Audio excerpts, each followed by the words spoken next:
because of Ezra's work in that genealogy, all those tongue-twisting names, there was an objective standard.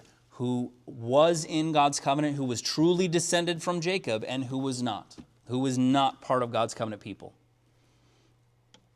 I know the unbelieving objection, especially today, is coming into your minds. Israel was so intolerant. They are so bigoted to try to want to separate from foreigners. The only reason they would want to do that is because they think they're better than everyone else.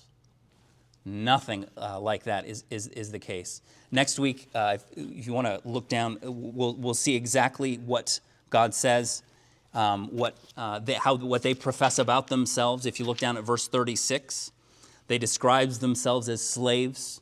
Again, they've grotesquely disfigured their appearance. There's no airs of superiority that they're putting on. What motivated this separation is so clear to us today.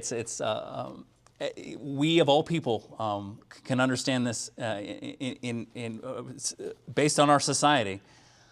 No human being on earth has the right to define who and what they are. We don't have the right to self-identify. We are creatures created by God. God has created us. He defines who and what we are. No power on earth can change that.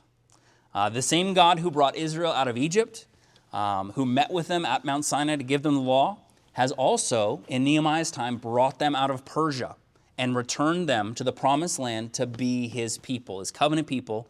And God didn't need to ask their permission or have them fill out a consent form to do that. God has made them his covenant people, and that's exactly what they are.